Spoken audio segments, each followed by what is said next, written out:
이 말씀을 하실 때에 무리 중에서 한 여자가 음성을 높여 이르되 당신을 뵌 태와 당신을 먹인 젖이 복이 있나이다 하니 예수께서 이르시되 오히려 하나님의 말씀을 듣고 지키는 자가 복이 있느니라 하시니라. 무리가 모였을 때에 예수께서 말씀하시되 이 세대는 악한 세대라. 표적을 구하되 요나의 표적밖에는 보일 표적이 없나니 요나가 니느웨 사람들에게 표적이 됨과 같이 인자도 이 세대에 그러하리라. 심판 때에 남방 여왕이 일어나 이 세대 사람을 정죄하리니 이는 그가 솔로몬의 지혜로운 말을 들으려고 땅끝에서 왔음이거니와 솔로몬보다 더 큰 이가 여기 있으며 심판 때에 니느웨 사람들이 일어나 이 세대 사람을 정죄하리니 이는 그들이 요나의 전도를 듣고 회개하였음이거니와 요나보다 더 큰 이가 여기 있느니라.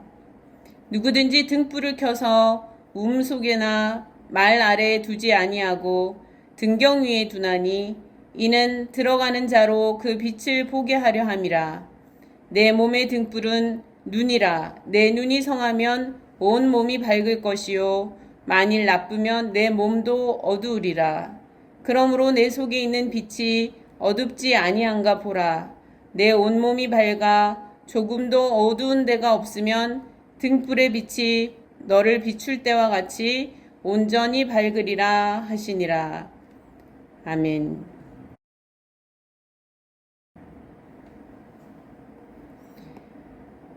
밝은 빛 가운데 있는 복이라는 제목으로 오늘 말씀 보도록 하겠습니다. 우리나라의 정구가 최초로 설치된 것이 1886년 경복궁의 정구라고 합니다. 꺼지지 않는 도깨비 불이라고 무당들이 한데 모여 굿판을 벌이는 소동도 있었다고 합니다. 어둠을 환히 밝혀주는 정구의 가치를 알지 못하고 또 그 가치를 받아들이려고 하지 못할 때에 그 무지 가운데서 두려움의 대상으로 이 낯선 정구는 여겨졌습니다. 각 가정에 전등이 들어온 지 이제 100년 정도밖에 되지 않았다고 할 수 있습니다. 수천 년의 인류 역사 가운데 오늘처럼 우리가 이렇게 밝고 환하게 지냈던 날들은 없었던 것이지요. 밤은 언제나 칠흑같이 어두웠었고 그나마 흔들리는 촛불이나 등불을 의지할 수 있다면 굉장한 복이었습니다. 두려움을 떨칠 수 있는 큰 은혜였지요. 어두움 속에서는 온 신경을 곤두세워야 할 일들이 한두 번이 아닙니다.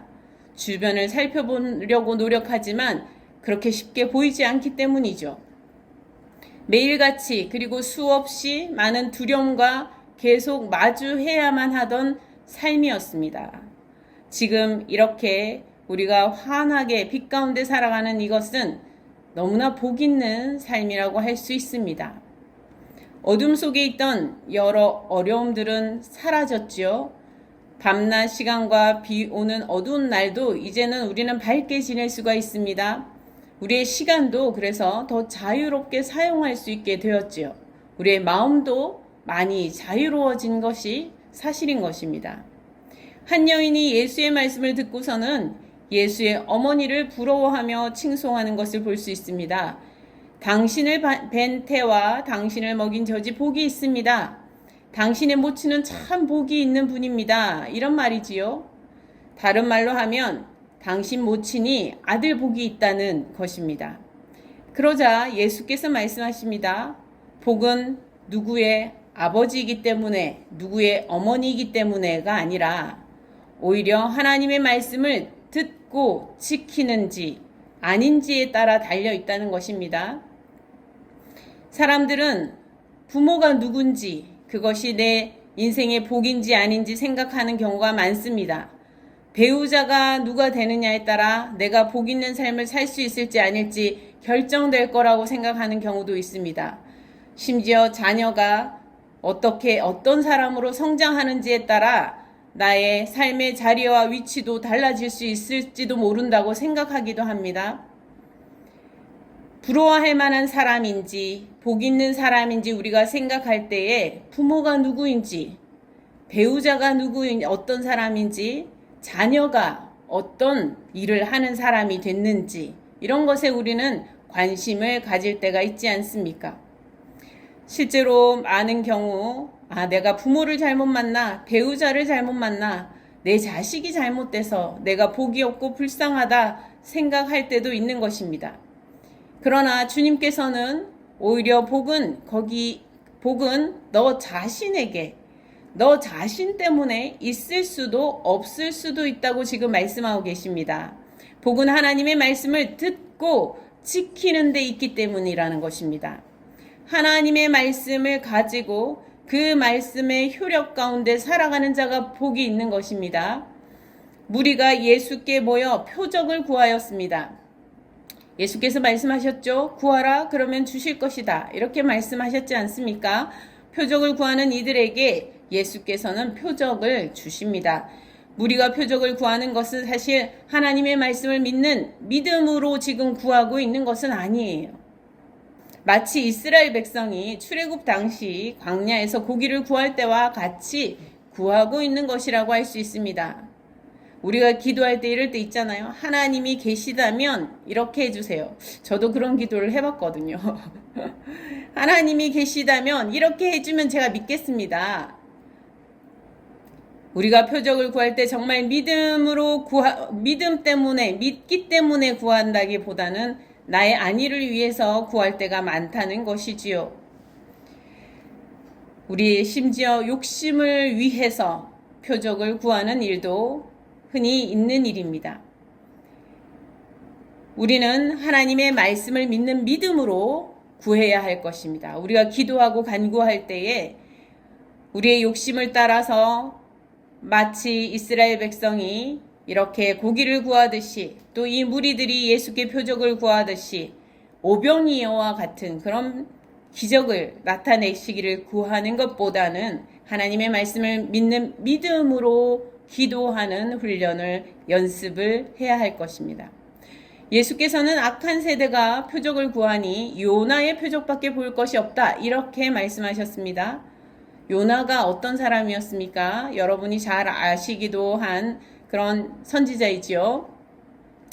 니느웨 성에 하나님의 심판의 말씀을 전하라 하셨을 때 도망을 갔던 선지자 아닙니까? 반대 방향으로 도망을 치다가 물고기 뱃속에서 사흘간 있어 죽음 가운데 있었지요. 다시 살리셔서 니느웨 성에 결국 다다르게 되고 거기에서 심판과 회개의 말씀을 전하였던 그런 북이스라엘 선지자였습니다.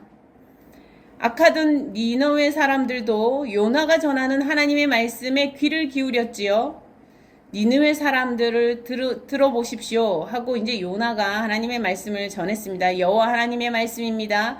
니느웨는 그동안의 죄악이 너무도 깊어서 하나님께서 사흘 만에 멸망하시기로 하셨습니다. 사흘 만에 멸망할 것입니다. 죄로 인해서 멸망할 것입니다. 이렇게 전했습니다. 사람들은 이 요나가 참 낯설고 이 외국인이지 않습니까? 이 아시리아의 수도 니느웨인데요. 이 아시리아 사람들에게 이 외국인, 그것도 작은 나라에 별 볼 일 없는 나라, 북이스라엘의 그 나라에서 온 그 화려하지도 않은 그런 선지자 한 요나였습니다. 저 사람 대체 누구지? 저 사람이 하나님을 믿는 북이스라엘의 선지자라고 하더군. 얼마 전에 니느웨로 가서 말씀을 전하라고 하나님이 명령을 내리셨다는데 글쎄 도망을 가다가 큰 풍랑을 만났대. 결국 자신의 잘못이라며 사람들에게 자신을 바다에 던지라고 그랬다더군. 그래서 그가 바다에 던져져서 거기서 물고기 밥이 됐었다고 하더군. 그런데 결국 하나님 앞에 잘못했다고 회개하고 하나님 앞에 간구하고 부르짖었더니 신기하게도 그 물고기가 다시 이곳 니느웨 쪽으로 와서 자신을 뱉어놓았다고 하더군. 저렇게 떼약볕에 돌아다니면서 지금 우리 니느웨 성에 다시 하나님 말씀을 전하고 있는 거라고 하는데 대체 우리나라가 어떻게 되려나? 이 니느웨가 어떻게 되려나? 하나님은 죄악을 무섭게 심판하시는 하나님이신 것 같군. 하나님께서 그냥 내버려 두시지 않으시는 것 같아. 잘못한 걸. 회개하면 근데 용서하여 주시는 하나님이신 것 같은데 그렇게 부르짖었더니 저렇게 와서 다시 살아서 물고기 뱃속에서도 살아서 다시 와서 우리한테 저렇게 하나님 말씀을 전한대잖아. 우리도 물고기 밥 신세처럼 망하지 말란 법이 어디 있겠어? 얼마나 무섭고 악한 일이 날마다 일어나고 있는지 우리도 잘 알잖아. 우리 주변에 얼마나 죄악된 일들이 많아. 다행히 니느웨 성 사람들은 모두가 음식을 입에 대지 않고 하나님께 잘못했다 용서를 구하는 기도를 드렸다고 하지요. 그리고 니느웨는 구원을 얻게 되었다고 합니다. 악한 니느웨 성 사람들에게 이 요나의 표적, 회개하는 자가 구원을 얻을 수 있다는 희망의 표적이 바로 요나의 표적이었지요. 하나님의 말씀에 귀를 기울일 수 있게 해주는, 하나님의 말씀을 따라 죄에서 돌이키고자 하는 그 마음을 움직여준 그런 표적이 되었습니다. 예수께서 보실 때에 악한 세대가 표적을 구하니 정말 너무도 긴급하게 구원의 은혜를 구하는 요나의 표적밖에 줄 것이 없다 하십니다. 요나가 얼마나 긴급했겠어요. 그 물고기 뱃속에서 있으면서 얼마나 긴박했겠습니까? 지금 이제 죽은 목숨 아닙니까 이미? 간절하게 구할 때에 하나님께서 다시 살려주시는 그 니느웨도 사흘 안에 망하게 되니 얼마나 긴박합니까? 그 긴박감 속에서 긴급한 가운데 구원의 은혜를 베푸시는 이 요나의 표적, 이 요나의 표적밖에 보일 것이 없다는 것입니다. 악한 세대가 악하기 때문에 너무도 긴급한 것이죠. 요나처럼 예수께서 사흘 동안 죽음 가운데 무덤에 묻혀 계시다가 다시 사셔서 부활하실 것을 말씀하고 있는 내용이라고 할 수 있습니다.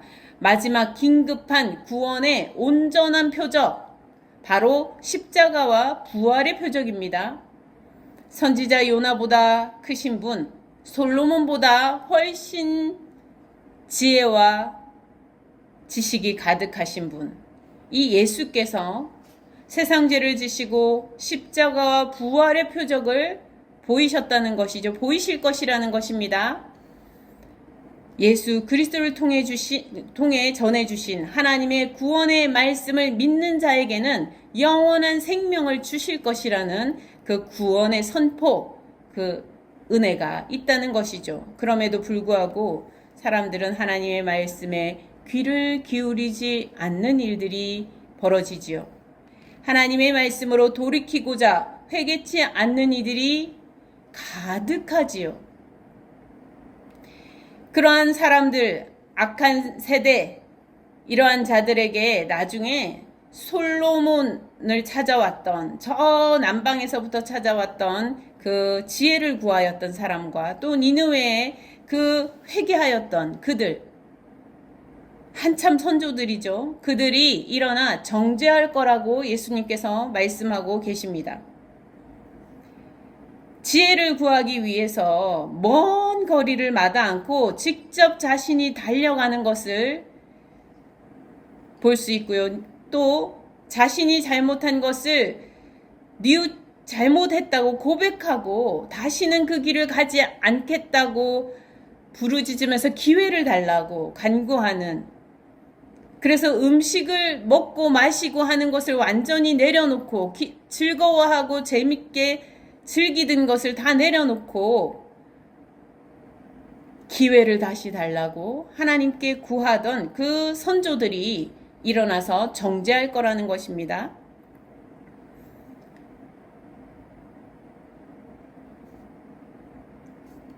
예수 그리스도를 보고서도 하나님의 말씀을 듣지 않을 수 있느냐, 어찌 그럴 수 있느냐, 이렇게 정죄할 거라는 거죠.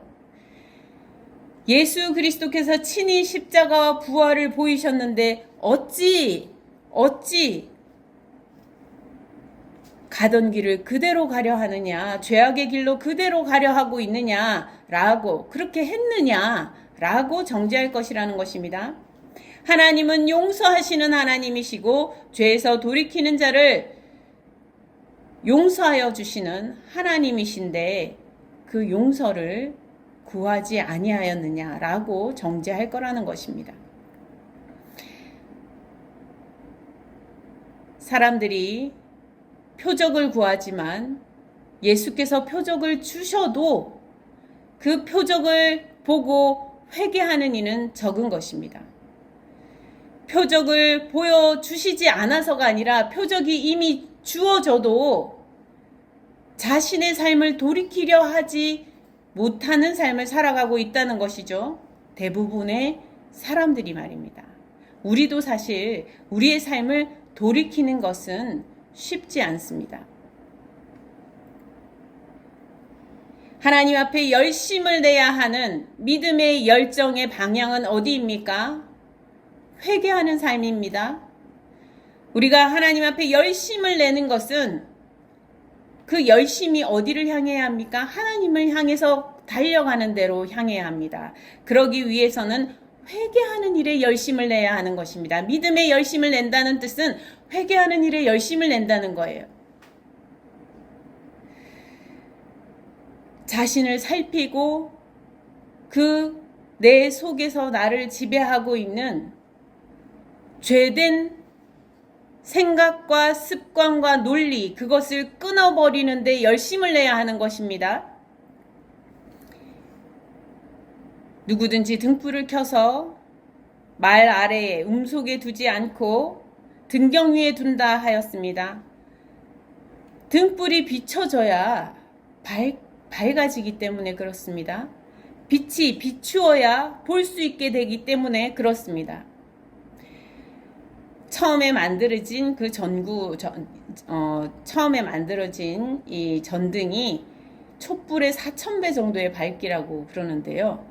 지금 우리가 사용하는 이 우리가 밝히 보게 되는 이것은 촛불의 수천 배, 정말 만 배에 이르는 그런 밝기라고 할 수 있습니다. 이렇게 밝게 지낼 수 있기에 우리는 두려움과 또 여러 가지 어려움에서 벗어났지요. 그렇지만 여전히 우리 내면에 있는 어두움으로 인하여 우리는 여전히 헤매이고 있는 것이 사실입니다. 우리가 마주해야 할 두려움은 완전히 사라지지 않은 상태이지요. 곳곳에 죄악이 벌어질 때마다 누군가는 두려움에 떨어야 하는 일들이 벌어지지 않습니까? 완전히 밝혀지고 빛이 비추어져야 하는데 어두운 죄악 가운데 여전히 머물러 있기 때문에 우리들 가운데 두려움이 완전히 사라지지 못하고 있는 것이 아닙니까? 예수님께서는 말씀하십니다. 내 속의 빛이 어둡지 아니한가 보라 말씀하십니다. 불이 꺼져가고 어두워져가고 불빛이 사라져가고 있는 것이 아닌지 살펴보라는 것입니다. 더 밝게 비칠 수 있도록, 빛이 빛날 수 있도록 해야 한다는 것이죠. 그 빛이 밝게 빛날 때 내가 온전히 밝음 가운데 거할 수 있다는 거예요.